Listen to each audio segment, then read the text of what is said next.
আপনি কি কখনো মাসের শেষে বসে হিসাব করেছেন টাকা গেল কোথায়? বেতন এসেছে, ব্যবসার লাভ এসেছে, কিংবা যে টাকাই হাতে এসেছে মাস শেষ হতে না হতেই সব উধাও।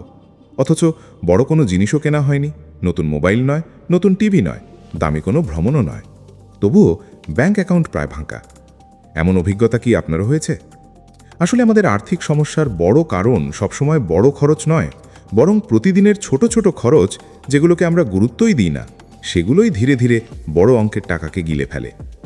একটা ঠান্ডা পানীয়, একটা অনলাইন ফুড অর্ডার, অপ্রয়োজনীয় সাবস্ক্রিপশন, প্রতিদিনের ছোটোখাটো কেনাকাটা, এসব এতটাই স্বাভাবিক হয়ে গেছে যে আমরা বুঝতেই পারি না মাস শেষে এগুলোর মোট পরিমাণ কত দাঁড়ায়। আজ আমরা এমন 7টি বাস্তব উপায় নিয়ে কথা বলবো, যেগুলো অনুসরণ করলে আপনি কোনো কষ্ট ছাড়াই ছোট ছোট খরচ অনেকটাই কমিয়ে ফেলতে পারবেন।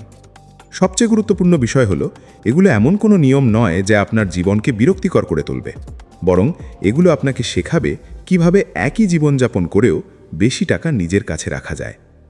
প্রথম উপায় হলো, প্রতিটি ছোট খরচ লিখে রাখুন। শুনতে খুব সাধারণ লাগতে পারে, কিন্তু এটি সবচেয়ে শক্তিশালী অভ্যাসগুলোর একটি। কারণ আমরা যে খরচগুলো মনে রাখি সেগুলো সাধারণত বড় খরচ, কিন্তু ছোট খরচগুলো প্রায় সবসময় ভুলে যায়। ধরুন, সকালে অফিস যাওয়ার পথে 1 কাপ কফি খেলেন, দুপুরে একটা ঠান্ডা পানীয় কিনলেন, সন্ধে ফেরার পথে একটা স্ন্যাক্স নিলেন। প্রতিটা খরচ হয়তো মাত্র 30, 40 বা 100 টাকা, তাই মনে হয় এগুলো কোনো বিষয়ই না। কিন্তু মাস শেষে যদি হিসাব করেন, দেখবেন এই ছোট ছোট খরচ মিলিয়ে কয়েক হাজার টাকা হয়ে গেছে। তাই প্রতিদিন রাতে মাত্র 2 মিনিট সময় নিয়ে সেদিনের সব খরচ লিখে রাখুন। মোবাইলের নোটপ্যাডে লিখতে পারেন, একটা খাতায় লিখতে পারেন, কিংবা কোনো এক্সপেন্স ট্র্যাকার অ্যাপ ব্যবহার করতে পারেন।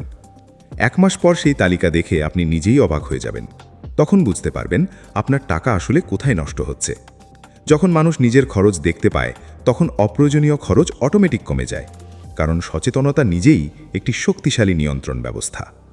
দ্বিতীয় উপায় হলো, কেনার আগে অন্তত একদিন অপেক্ষা করুন। আজকের পৃথিবীতে সব কিছু সহজ। মোবাইল খুললেন, একটা বিজ্ঞাপন দেখলেন, কয়েক সেকেন্ডের মধ্যে অর্ডার করে ফেললেন। এই সহজলভ্যতাই আমাদের সবচেয়ে বড় শত্রু। আমরা অনেক সময় প্রয়োজনের জন্য নয়, মুহূর্তের ইচ্ছার জন্য জিনিস কিনি। নিজের জন্য একটা নিয়ম বানান। যদি জিনিসটি জরুরি না হয়, তাহলে সঙ্গে সঙ্গে কিনবেন না, 24 ঘন্টা অপেক্ষা করুন। একদিন পরে যদি এখনও মনে হয় জিনিসটি সত্যিই দরকার, তখন কিনুন। অধিকাংশ ক্ষেত্রেই দেখবেন পরের দিন আর সেই ইচ্ছাটা থাকবে না, কারণ সেটা প্রয়োজন ছিল না, ছিল শুধু মুহূর্তের উত্তেজনা। এই একটি নিয়ম মেনে চললে বছরের শেষে হাজার হাজার টাকা বেঁচে যেতে পারে। তৃতীয় উপায় হলো, বাইরে খাওয়ার সংখ্যা কমান। অনেকে ভাবেন সঞ্চয় করতে হলে একেবারে বাইরে খাওয়া বন্ধ করতে হবে। এটা বাস্তবসম্মত নয়, বরং লক্ষ্য হওয়া উচিত অপ্রয়োজনীয় বাইরে খাওয়া কমানো। ধরুন, সপ্তাহে 4 দিন বাইরে খেতেন, সেটাকে 3 দিনে নামিয়ে আনুন। অথবা প্রতিদিন অফিসে চা নাস্তা কিনলে সপ্তাহে 2 দিন বাড়ি থেকে নিয়ে যান। আপনি যদি প্রতিদিন মাত্র 100 টাকা বাঁচান, তাহলে মাসে 3000 টাকার মতো সঞ্চয় হবে। 1 বছরে 36,000 টাকা। ভাবুন, শুধু একটি ছোট অভ্যাস বদলেই এত টাকা আপনার হাতে থেকে যেতে পারে। আর সবচেয়ে বড় কথা, বাড়ির খাবার অনেক সময় বাইরের খাবারের চেয়ে স্বাস্থ্যকরও হয়। অর্থাৎ একই সঙ্গে টাকা বাঁচবে এবং শরীরও ভালো থাকবে। চতুর্থ উপায় হলো, অপ্রয়োজনীয় সাবস্ক্রিপশন বন্ধ করুন। আজকাল আমাদের মোবাইলে কত ধরনের সাবস্ক্রিপশন থাকে। Video streaming, music app, cloud storage, premium app, gaming, বিভিন্ন সফটওয়্যার। অনেক সময় আমরা 1 মাসের জন্য নিয়েছিলাম, তারপর ভুলেই গেছি, কিন্তু প্রতি মাসে টাকা কেটে যাচ্ছে। একবার আপনার ব্যাংক স্টেটমেন্ট বা ইউপিআই হিসাব খুলে দেখুন, কোন কোন জায়গায় প্রতি মাসে অটো ডেবিট হচ্ছে। নিজেকে প্রশ্ন করুন, আমি কি সত্যিই এটি ব্যবহার করছি? যদি উত্তর না হয়, সঙ্গে সঙ্গে বন্ধ করুন। একটি মাত্র 500 টাকার সাবস্ক্রিপশনও বছরে 6000 টাকা খরচ করিয়ে দেয়। যদি 3টে এমন সাবস্ক্রিপশন থাকে, তাহলে বছরে 18,000 টাকা শুধু ভুলে যাওয়ার কারণে নষ্ট হচ্ছে। পঞ্চম উপায় হলো, কেনাকাটার আগে তালিকা তৈরি করুন। এটি বিশেষ করে বাজার বা সুপারমার্কেটে যাওয়ার ক্ষেত্রে খুব কার্যকর। আমরা যখন তালিকা ছাড়া বাজারে যাই, তখন চোখে যা পড়ে তাই কিনে ফেলি। অফার চলছে, ডিসকাউন্ট চলছে, একটা কিনলে একটা ফ্রি, মনে হয় সুযোগটা হাতছাড়া করা ঠিক হবে না। কিন্তু একটি বিষয় মনে রাখবেন, যে জিনিস আপনার দরকারই ছিল না, সেটা অর্ধেক দামে কিনলেও সেটা সঞ্চয় নয়, সেটা খরচ।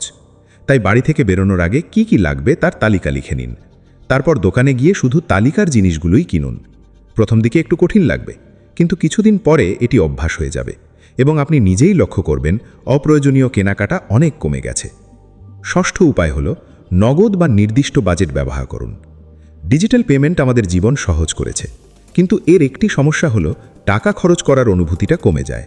কিউআর কোড স্ক্যান করলাম, পেমেন্ট হয়ে গেল, কিন্তু খরচের ব্যথাটা অনুভবই করলাম না। তাই ছোট খরচের জন্য একটি নির্দিষ্ট বাজেট ঠিক করুন। ধরুন এই সপ্তাহে ব্যক্তিগত ছোটোখাটো খরচের জন্য 1000 টাকা। এই বাজেট শেষ হয়ে গেলে আর অতিরিক্ত খরচ করবেন না। আপনি চাইলে নগদ টাকাও ব্যবহার করতে পারেন, কারণ হাতে টাকা বের করে দিলে খরচ করার সময় মানুষ একটু বেশি সচেতন হয়। মনোবিজ্ঞানের গবেষণাতেও দেখা গেছে নগদে খরচ করলে মানুষ সাধারণত কম খরচ করে, কারণ তখন টাকার মূল্যটা বেশি অনুভূত হয়। সপ্তম এবং সবচেয়ে গুরুত্বপূর্ণ উপায় হল সঞ্চয়কে আগে রাখুন, খরচকে পরে। বেশিরভাগ মানুষ কি করে, প্রথমে সব খরচ করে, তারপর যদি কিছু টাকা বেঁচে যায় তাহলে সেটা সঞ্চয় করে। সমস্যা হলো প্রায় কোনো মাসেই টাকা বাঁচে না। তাই নিয়মটা উল্টো করুন। টাকা হাতে আসার সঙ্গে সঙ্গে একটি নির্দিষ্ট অংশ আলাদা করে রাখুন। হতে পারে 5%, 10% কিংবা যতটা আপনার পক্ষে সম্ভব। সেই টাকা এমন একটি অ্যাকাউন্টে রাখুন যেটা থেকে সহজে খরচ করবেন না। তারপর বাকি টাকা দিয়ে পুরো মাস চালান। যখন সঞ্চয় আগে হয়ে যায় তখন খরচ নিজে থেকেই নিয়ন্ত্রিত হয়ে যায়, কারণ তখন আপনার কাছে খরচ করার জন্য সীমিত টাকা থাকে। এই পদ্ধতিকে বিশ্বের অনেক সফল মানুষ বছরের পর বছর ধরে অনুসরণ করছেন। এখন একটা বিষয় খুব ভালোভাবে বুঝে নিন। ছোট খরচ কমানোর মানে এই নয় যে জীবন থেকে আনন্দ মুছে ফেলতে হবে, বরং লক্ষ্য হলো এমন জায়গায় টাকা বাঁচানো যেখানে সেই খরচ আপনার জীবনে খুব বেশি মূল্য যোগ করছে না। আপনি যদি প্রতিদিন অকারণে টাকা নষ্ট করেন তাহলে ভবিষ্যতের বড় স্বপ্নগুলো ধীরে ধীরে দূরে সরে যাবে। কিন্তু যদি আজ থেকেই ছোট ছোট সিদ্ধান্ত বদলাতে শুরু করেন তাহলে কয়েক বছর পরে সেই ছোট পরিবর্তনের ফল হবে বিশাল। অনেক মানুষ ভাবে ধনী হওয়ার জন্য অনেক বেশি আয় দরকার। আসলে আয় গুরুত্বপূর্ণ, কিন্তু খরচ নিয়ন্ত্রণও সমান গুরুত্বপূর্ণ। অনেক বেশি আয় করেও কেউ সঞ্চয় করতে পারে না, আবার মাঝারি আয় করেও কেউ ধীরে ধীরে বড় সম্পদ গড়ে তোলে। পার্থক্যটা আয়ে নয়, পার্থক্যটা অভ্যাসে। মনে রাখবেন, প্রতিটি বড় নদী অসংখ্য ছোট ছোট জলধারা দিয়ে তৈরি হয়। ঠিক তেমনি বড় সঞ্চয়ও তৈরি হয় ছোট ছোট সঞ্চয় দিয়ে। আজ 100 টাকা, কাল 50 টাকা, পরশু 200 টাকা। প্রথমে অঙ্কটা ছোট মনে হবে, কিন্তু সময়ের সঙ্গে সঙ্গে সেটাই বড় হয়ে উঠবে। আপনি যদি আজ থেকেই নিজের খরচ সম্পর্কে সচেতন হন, অপ্রয়োজনীয় কেনাকাটা কমান, তালিকা করে বাজার করেন, সাবস্ক্রিপশন পর্যালোচনা করেন, বাইরে খাওয়া কিছুটা কমান, ছোট খরচ লিখে রাখেন এবং সঞ্চয়কে প্রাধান্য দেন, তাহলে হয়তো আগামী মাসেই আপনি পার্থক্যটা অনুভব করবেন। আর 1 বছর পরে ফিরে তাকিয়ে নিজেকেই ধন্যবাদ দেবেন, কারণ আপনি বুঝতে পারবেন আপনার আর্থিক অবস্থার পরিবর্তন কোনো জাদু দিয়ে হয়নি, হয়েছে প্রতিদিনের ছোট ছোট সঠিক সিদ্ধান্তের মাধ্যমে। মনে রাখবেন, অর্থনৈতিক স্বাধীনতা একদিনে আসে না। এটি গড়ে ওঠে প্রতিদিনের সচেতনতা, নিয়মিত সামগ্রিকতা এবং ছোট ছোট সঠিক অভ্যাসের উপর।